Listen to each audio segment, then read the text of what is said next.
Hello and welcome to Likhavat. I am Gautam Chaube, your host, and this is a show about the books of Bharat. लिखावट पर इस हफ्ते बात होगी एक ऐसे साहित्यकार की, एक ऐसे वट वृक्ष की जिसकी सघन छाया में भारतीय साहित्य पुष्पित पल्लवित हुआ। जी हाँ, हम बात कर रहे हैं गुरुदेव रविंद्रनाथ टैगोर की, और उनके बारे में बात करने के लिए हमारे साथ स्टूडियो में मौजूद है professor Radha Chakravarti. Born in 1861, Rabindranath Tagore was a key figure of the Bengal Renaissance. Tagore was not only a poet but also a songwriter, playwright, essayist, short story writer and novelist. In 1913, he was awarded the Nobel Prize for Literature, and his verse collection Gitanjali garnered international acclaim. It was around this time that Tagore founded Visva Bharati University in Shantiniketan near Kolkata. Tagore was a pioneering literary figure known for his relentless innovations in poetry, prose, drama, music and painting, even taking up art later in life. His extensive body of work includes novels, plays, essays on religious, social and literary topics, approximately 60 collections of verse, over 100 short stories, and more than 2,500 songs. He is also the author of the national anthems of both India and Bangladesh. Radha Chakravarti is a poet, critic, and translator based in Delhi, India. She was Professor of Comparative Literature and Translation Studies at Dr. B.R. Ambedkar University, Delhi. She has published more than 20 books, including The Essential Tagore, nominated Book of the Year 2011 by Martha Nussbaum. Chakravarti has translated several seminal works by renowned authors. Her translations include Rabindranath Tagore's Gora, Chokher Bali, Boyhood Days, Farewell Song, Four Chapters and The Land of Cards, Bankim Chandra Chatterjee's Kapal Kundala, Kaji Nazrul Islam's Selected Essays, and Mahashweta Devi's Our Shanti Niketan and In the Name of the Mother, the latter of which was nominated for the Crossword Translation Award in 2004. आपका स्वागत है ma'am लिखावट पर। धन्यवाद। Couple of weeks back, we had a long discussion on Tagore's Uttarayan and his experiments with gardening. And the general notion is Tagore was a nature poet who wrote in the neo-romantic vein, perhaps a bit like Sarojini Naidu and Nirala. But my own sense is that his relationship with nature is more intimate. In Gitanjali, for example, he speaks of a stream of life. And he says the stream of life that runs through my body is also the stream of life that animates this world, blades of grass, leaves and flowers. So tell us about nature and ecology, प्रकृति को लेकर उनके साहित्य में जो चेतना है उसके बारे में आप जरा हमें बताएं। रविंद्रनाथ टैगोर न केवल बंगाल के लिए बल्कि पूरे भारतवर्ष के लिए एक विराट प्रेरणा पुंज हैं। साहित्य में जिसको भी रुचि है उनके लिए बहुत बड़े प्रेरणा पुंज हैं। He was a polymath and his vision had so many dimensions to it, but everything in his vision was somehow interconnected and interlinked, and the lines you just quoted about his view of the universe, I think that brings out these interconnections very clearly. And for this reason, nature is not something that he sets apart from human life. And it's not just nature in terms of beautiful descriptions of landscape and trees and flowers. It's a visceral concern about all species, all things living, and the responsibility of human beings to be aware of these connections. He wrote across genres in a variety of ways, expressing this sense of a deep and profound oneness or bond, so that it is not about man and nature being separate, but an inseparable connection between them. And his thoughts on the environment are very, very relevant and topical today as we battle our endangered planet. Right. I have, for instance, translated his story Bolai Right. in my collection of Tagore's writings for children, The Land of Cards, Stories, Poems, and Plays for Children. And the protagonist of this story is a young boy who, unlike other boys, is more comfortable in the company of trees, grass, and flowers, more at home with this environment than with human company and society. And everybody thinks he's a little odd, but he feels somehow that the trees are his ancestors, Oh. and he's much misunderstood. And the story describes his love for a wild shimul, red silk cotton sapling that springs up in his uncle's garden. He's his uncle's ward. And the uncle wants to cut it down, but the boy passionately loves it. And the story evolves in a direction where ultimately Bolai is uprooted from his rural environment and sent off to boarding school. And the tree? And the tree is cut down in his absence. And the story ends with his aunt's realization, recognition that this is a kind of double uprooting because Bolai and the Shimul tree were twins. They were one and they were twin entities, as it were. And this kind of story, I think, can be read today in the light of post-humanist theories. Right. And make us think about our responsibility towards nature. He thinks of the trees as, real beings. He feels physically hurt if boys throw stones at a tree or tear its leaves. So this sensibility in Bolai, a story like Shubha, Right. which is about a girl who is born mute. Right. She's unable to speak, but she feels a tremendous sense of oneness with the landscape and with the cows in the cowshed. And they seem to understand her mute language, almost as if the story says, almost as if the landscape speaks for her, you know. In fact, And- ma'am, that brings me to the next question. Yes. Tagore के साहित्य में जो बंगाल का ग्रामीण परिवेश है उसको टैगोर ने बड़े नज़दीक से उकेरा, उसकी खूबसूरती को, उसकी मासूमियत को, उसकी समस्याओं को. In 1890s is the time when he takes control of the family Yes. estate Yes. and travels extensively through East Bengal Yes. to its riverine and picturesque landscape, Yes. also absorbing the rhythm of rural life. Yes. Tell us something about the portrayal of Bengal provincial life in Tagore's writing, and what is it about that portrayal that appears perhaps most striking to you? I think there are two things that strike me. One has to do with the impact that the landscape of East Bengal, the riverine landscape, and his sudden encounter with the vastness of earth, water, and sky, and what As that, opposed to Calcutta. as opposed to the city of Calcutta, which was, the rising mercantile capital and moving towards industrialization. And this encounter really had a profound impact on his psyche and his deepest soul. And it had a profound impact on his vision, his writing, his art, and thereby indirectly on modern Indian writing and art as well. The other is his encounters with people, Right. the peasants, In fact, he and spends a lot of time on houseboats on the Padma River. on the Padma River, yes, because he was a zamindar and he was looking after his estates. And from there, he was writing letters to his niece, which were later published as Chinnapatrabali. These letters express his, growing awareness and profound response to the landscape and nature around him.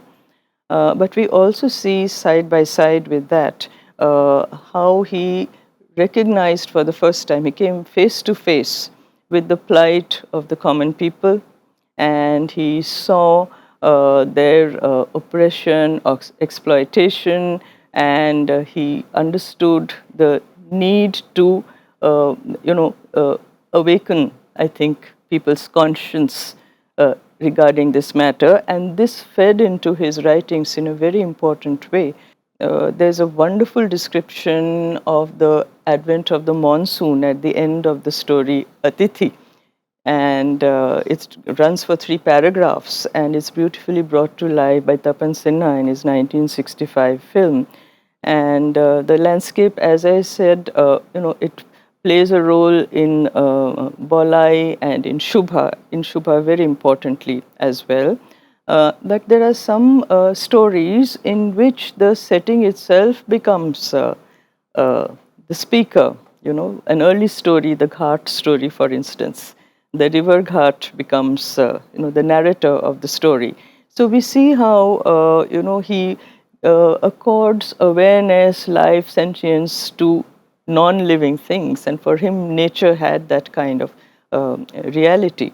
But alongside that, we find in Gora, we see the protagonist's Gora's encounter again in the river with the people who live on the sandbank, the chore, and that is where his awakening comes when he realizes his responsibility towards common humanity. So these are some instances Right. which readily come to mind. Tagore was also quite deeply moved by the folk music and the folk culture of rural Bengal. Yes. In fact, he was inspired by the songs of Baul, the wandering minstrels, Yes. and their mysticism. Yes. लोग कहते हैं कि टैगोर ने लोक साहित्य और लोक धुनों को जो अपने साहित्य में पिरोया, उसे एक नया आयाम दिया, उसे एक नया सम्मान दिलाया. आप इसे कैसे देखते हैं? He was very, as I said, inspired by the rural landscape, but he was also equally spiritually moved by the music of the mystics, the bauls, and in Rabindra Sangeet we hear in many songs, the use of baul words, baul tunes, and so on. He even tries to translate Yes. some of their songs. In fact, Gora opens with 2 lines from a baul poem. And regarding folk literature, it's something that started for him from his very childhood. He was a lonely child, the youngest in a large and busy family, left to the care of his servants. And he's written in his memoir, Boyhood Days, which I've translated. And he writes this memoir as a much older man, looking back at his childhood. And he remembers all the tales that the servants who cared for him used to tell him. And the kind of, color it added to his imagination becomes evident.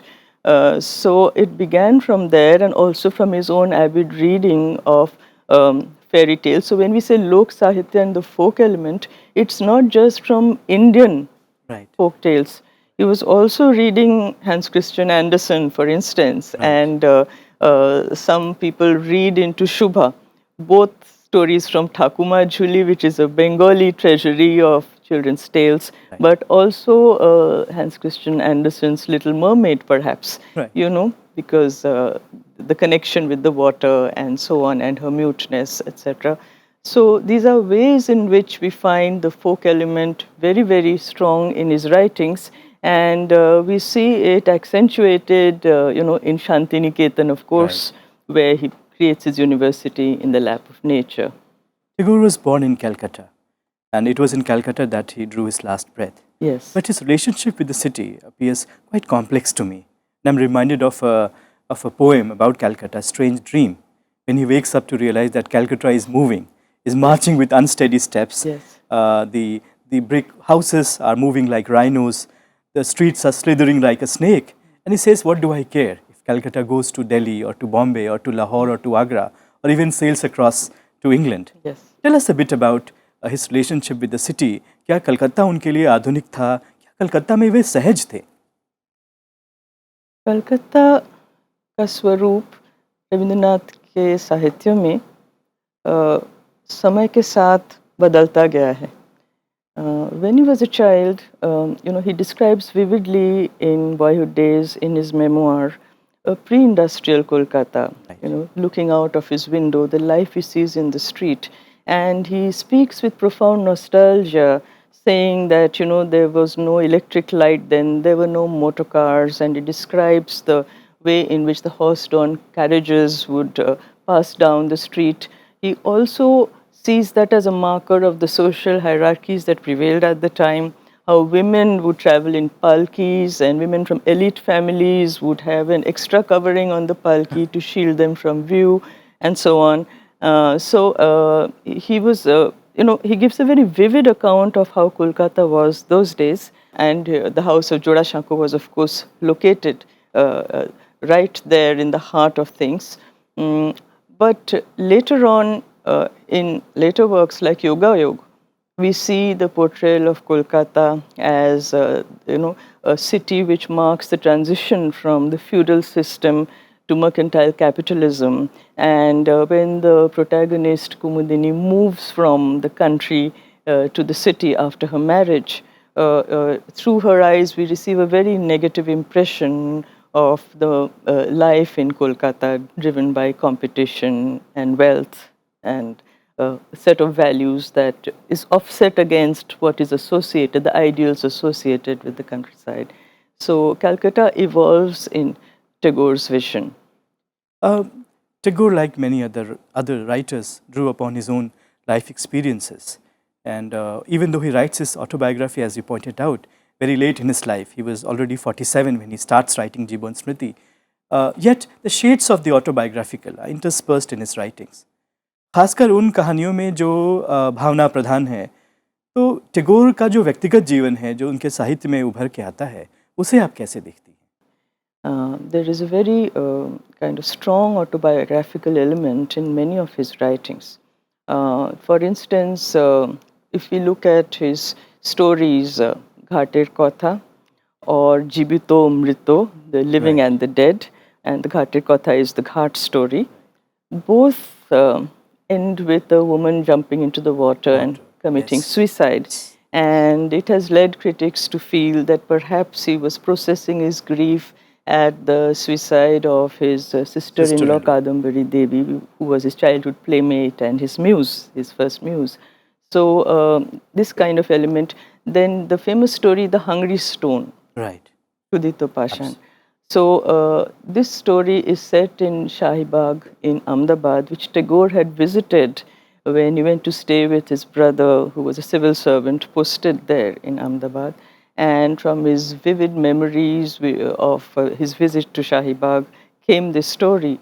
So there are these, very strong personal elements. Bolai, I referred to the reference to trees. But in his autobiography, Jibon Smriti, he describes how, as a young boy, he traveled to the Himalayas with his father, and he was wonderstruck at the giant trees, and he would wander in the forests, touching and feeling the trees and hearing their mute language, and he writes that I felt those trees were my Dada Moshais, they were my grandparents, my ancestors. And I think it's that sense of affinity which, in a sense, is presented differently in Bolai. So the autobiographical element is very strong, particularly in stories that run deep with emotion, as you said. I wanted to ask you about his portrayal of women. Women are plotted in the traditional way. They inhabit traditional settings with the custom-bred limitations, and yet they seem to have a mind of their own. Tagore की जो महिला पात्र हैं, उनकी कहानियों में जो चरित्र हैं, उनके बारे में ज़रा हमें बताएं, क्या ख़ास बात है? वो अगर उनकी तुलना हम बंकिम के पात्रों से करें या शरद के पात्रों से करें, तो कैसे वो डिफरेंट है? टैगोर के साहित्य में स्त्री चरित्र जो हैं वो तरह तरह की भूमिकाओं में हमारे सामने आती हैं. कभी प्रेमिका, कभी विदुषी, कभी क्रांतिकारी, कभी विधवा. घरे बायरे में क्रांतिकारी. बिल्कुल. 4 अध्याय में क्रांतिकारी. तो अलग अलग भूमिकाओं में वो हमारे सामने आती हैं, और कहीं कहीं उनके चित्रण में हमें लगता है कि रविंद्रनाथ पितृसत्ता का विरोध करते हैं, और जो तत्कालीन सामाजिक समस्याएं हैं उन पर प्रकाश डाल रहे हैं, उनसे एंगेज कर रहे हैं. For instance, if you look at his novel Chokhet Bali, which I translated, it was the first Tagore text that I translated. And its central character is a widow, and it brings out the woman's right to selfhood and agency and desire and so on. Or if we look at a character like Ella in his last novel, Charodhay, we see her active engagement in politics and in the nationalist movement. We see other very strong female characters in texts like Noshto Need, for instance, and so many others, Ghore Baire, Bimola, etc. So he created very powerful female figures, very complex female figures, a gamut of them. But I would say that he was a man in many ways ahead of his time, but also a man of his time. So sometimes we feel that he wanted to find a solution to women's problems through his writings. Khata, for instance, deals with women's access to books and education. Yes. The wife's letter is about a wife's rebellion and how she finds her self-hood by walking out of her home. It is said to be inspired by Ibsen's Doll's House. If we look at these texts, we nevertheless feel that as a man of his times, sometimes his imagination stopped short of being able to lift his characters out of the predicaments in which they found themselves. He changed the ending of Chokhir Bali twice because he couldn't, having created a character like the spirited widow Binodini, he didn't quite know, I think, what to do with her at the end, how to resolve her situation.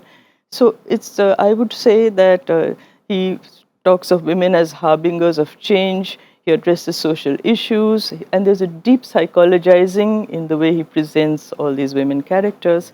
But I'm not sure that every story has a happy ending as far as women finding their freedom is concerned. Right. I also wanted to ask you about the fiction that he wrote for children, Bal Sahitya. He wrote Tashir Desh, and he also wrote literary nonsense. Yes. What is he trying to achieve? क्योंकि उनका जो मत है उसमें वो British शिक्षा व्यवस्था को बहुत बुरी तरह देखते हैं. उनको लगता है कि जो बच्चों की नेचुरल क्यूरियोसिटी है, जो इमेजिनेशन है, उसको वो समाप्त कर रही है. तो अपने बाल साहित्य से टैगोर क्या हासिल करना चाह रहे हैं? I think Tagore never really grew up. I think there was always a child in him. deep inside his heart and soul. That's why he understood child psychology so well. As a little boy who didn't fit in, we know that he was the despair of all his home tutors, a school dropout. He was sent abroad to study. He came back without acquiring his law degree, but he, acquired another very profound kind of education through his travels.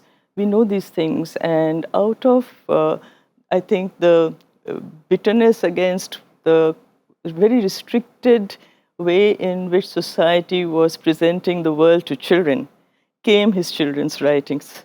And they present a fascinating universe unto itself, some of which I've translated in my book, The Land of Cards, Stories, Poems, and Plays for Children. And what is wonderful there is the way in which he lets the imagination run free, and everything doesn't have to be rational, and everything doesn't have to be preachy and didactic. So even the children's textbooks he wrote, Shahaj Bhatt and so on, and the children's literature he wrote, is delightful because it has naughty children, it has people who break rules, and it has space for freedom of the child's imagination to let the fancy work. And this is something he himself did, as he describes in his memoir, as a lonely child. He used to read, he used to listen voraciously to the stories everyone told him, and when very lonely, he used to go and hide in the abandoned palki which belonged to his grandmother in the courtyard. Right. And there he says the palki became a fantasy land for me. And sometimes it became, one kind of habitation, sometimes another. Sometimes it moved and took me places. Sometimes I felt I was Robinson Crusoe there. So I think it was from his own experience of frustration at how he couldn't find a legitimized outlet for his childhood instincts. From there came his children's writing. And from there, I think, came his vision of a different kind of education system. Finally, a question on the supernatural elements. कुछ कहानियों में supernatural elements नज़र आते हैं, और Tagore also famously experimented with detective fiction, जिसका बंगाल में काफ़ी बाहुल्य रहा है, by parodying that genre. Tell us a bit about it. Yes, the supernatural, I think, is a very powerful force in some of Tagore's stories. I think, again, from my translation of his memoir, Boyhood Days, that some of it stemmed from his very sharp fear of ghosts which he developed as a child, because all the people who told him stories, all the servants, used to draw on folklore and myth and legend and tell him terrifying stories of ghosts.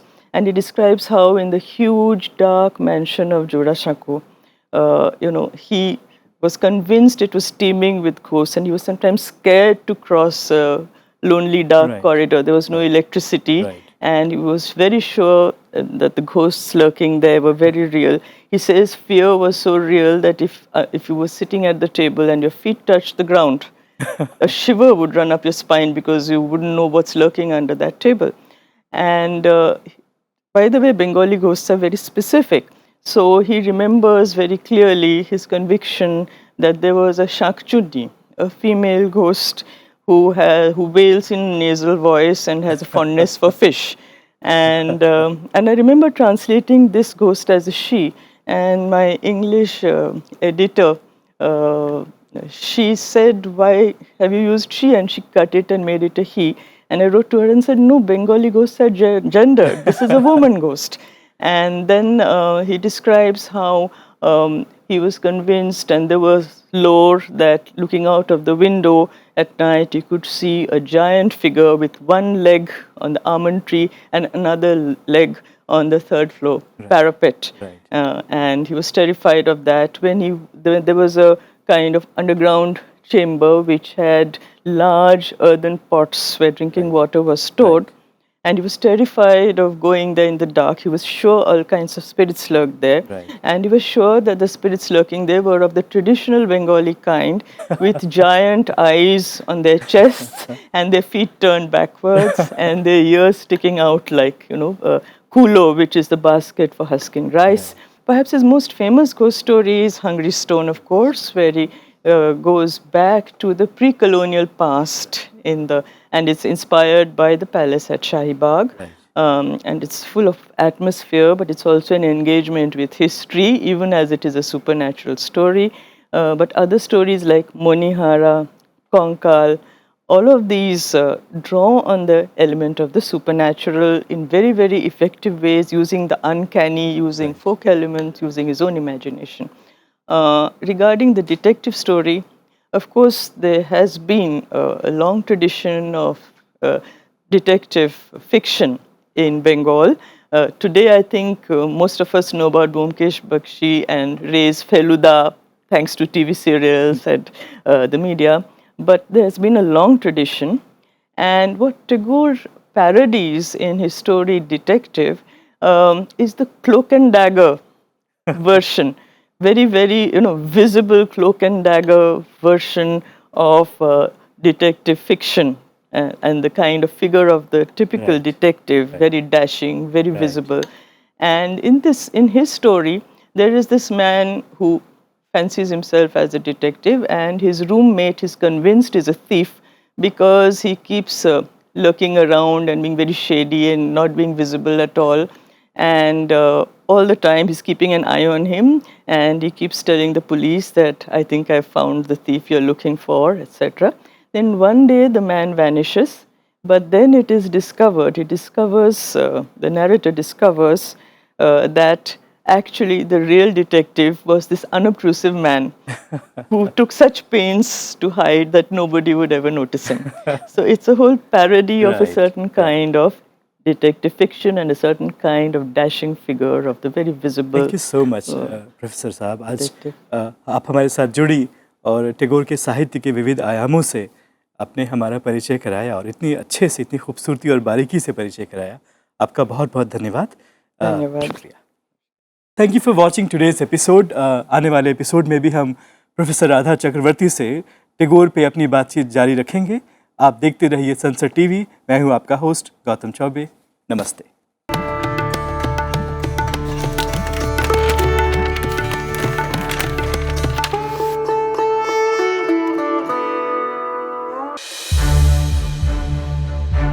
To watch more programs of Sunset TV, subscribe to our YouTube channel and don't forget to like and share them.